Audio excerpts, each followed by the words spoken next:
Good morning and welcome to another episode of Ugly Jeeps. I know it's been a while since I've posted anything, but some things have changed, some things have happened, and I bought something the other day I want to talk about.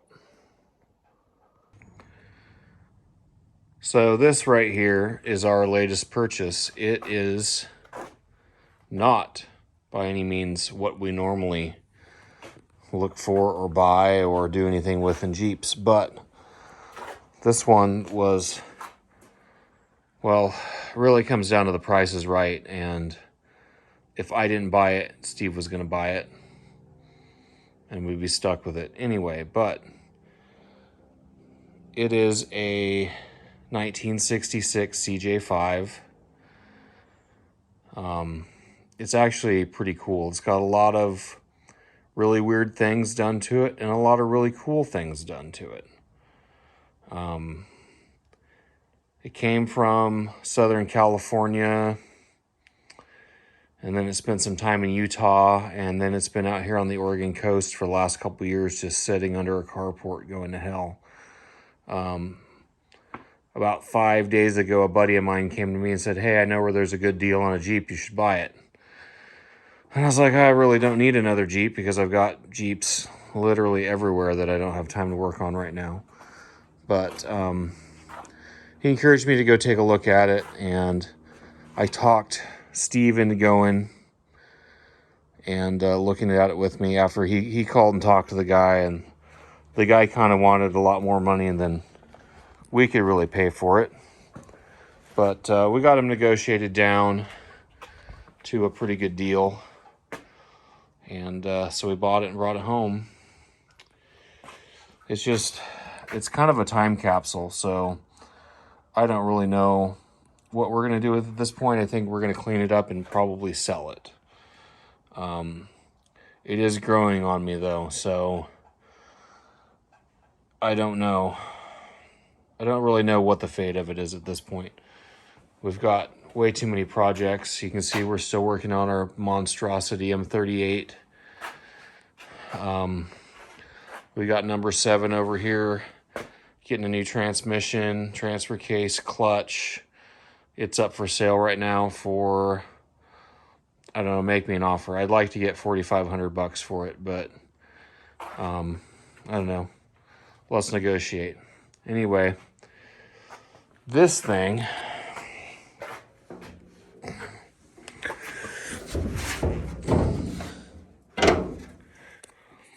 is the first year, as far as I can tell, of the 225 Dauntless V6, which was the somewhere along the line, Kaiser bought the tooling from Buick after using their motors, and I think this is the first generation of Dauntless, which is actually closer to being more of a Buick than, I don't know. I've had a few Dauntless 225s. I've really never read up on the history until yesterday. So, but this one's got some cool stuff. So, some Offie valve covers. We've got Offenhauser, I think it's a 360 intake. Holley 4160, 4-barrel carb. MSD plug wires. Oodles of other things. The thing came with a whole big thick book. PTO winch on the front of it. It has 427 gears in the axles, but it also came with an overdrive, which I guess the guy liked going fast. I don't know. But being not from the Oregon coast, the floorboards are actually in pretty good shape. They just really need cleaned up. The overdrive,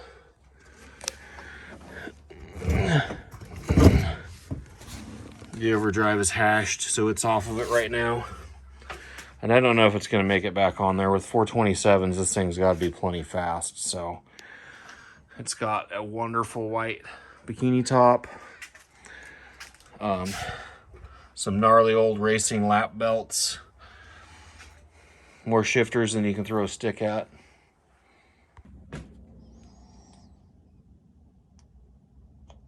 Security was a prime concern with this Jeep He even had a lock on the toolbox, which we drilled, revealing a lovely little bamboo shelf, modified lug wrench to fit the giant lug nuts, and the guy even had a place marked where his hydraulic jack went.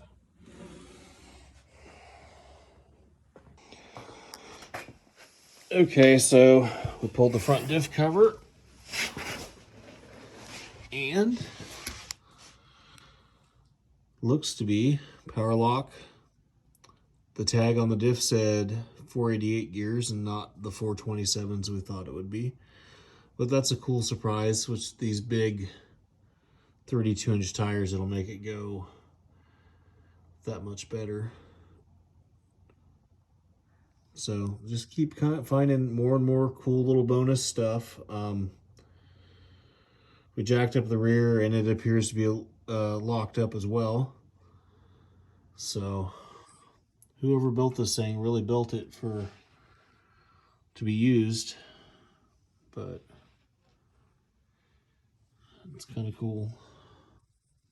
You can see these big beefy skid plates on the U-bolts. There's even a skid plate built into the bottom of the oil pan, which is cool. Except for I think a rock would probably still snag your drain plug if you tried hard enough. Just kind of spending the day looking this thing over, and the more stuff we look at, the more stuff we find. It's got an electric fuel pump of all things. It's got a vacuum brake assist. Just the number of modifications of this thing is outrageous. It's got these, I think they're Castan hubs, which they're Cutlass. They're Cutlass hubs. Absolutely hate these hubs in the worst possible way, and this will probably be one of the first things I change. It's running 9/16 wheel bolts because it's a race car. I don't know why they would do that.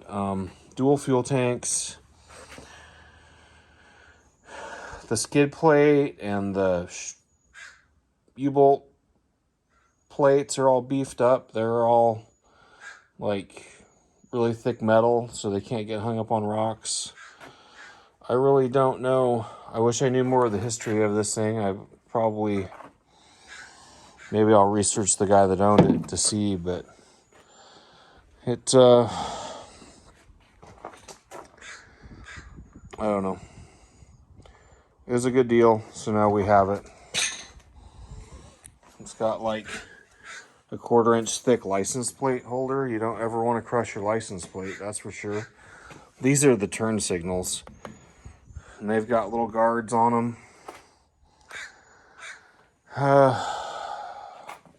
But the dash, that's just really like the pinnacle of this whole thing. Like everything you could possibly have in a Jeep dash.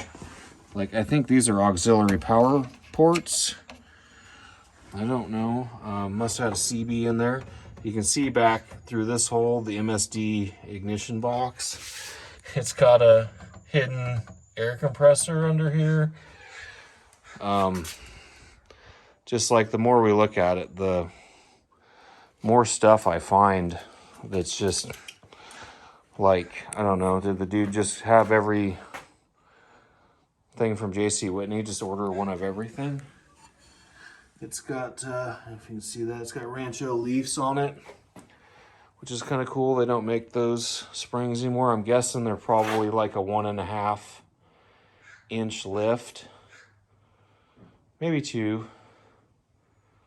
I had some 2.5s on one of my old flat fenders, and it seemed like it sat higher, but these could be the 2.5-inch springs. I got this ugly 5-inch channel bumper that I'm probably going to change. Various off-road lights.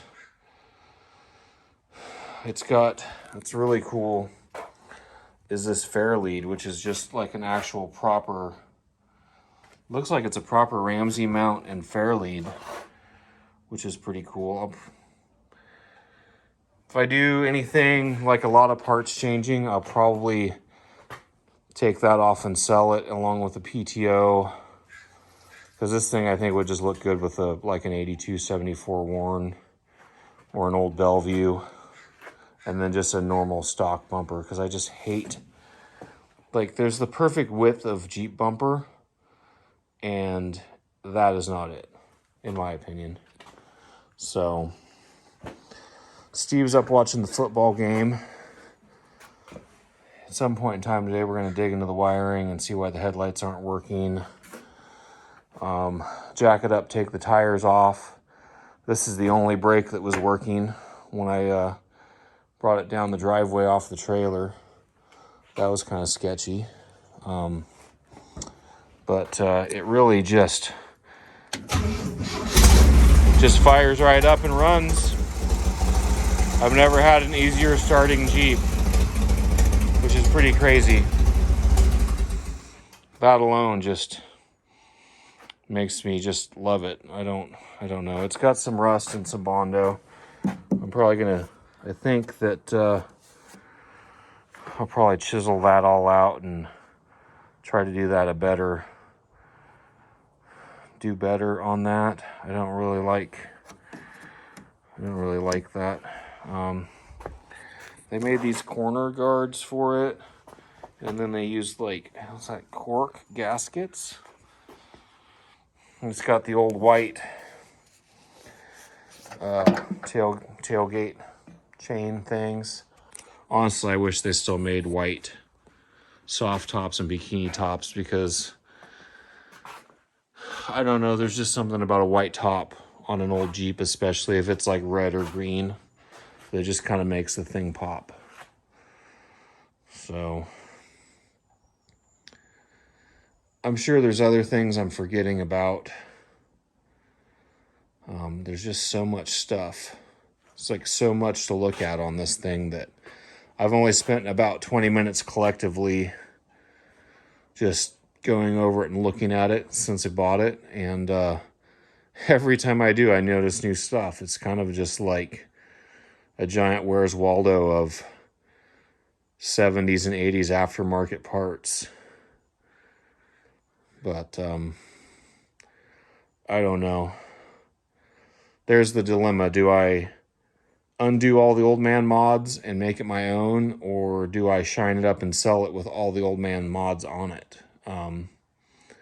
That's the question for the group. So leave a comment. What should I do with this thing? Should I fix it up, take off all the old man mods, or should I shine it up and sell it to somebody who would appreciate the old man mods? Anyway, that's about all we have time for today. Thanks for watching. Please like, subscribe, and I'll see you on the next one.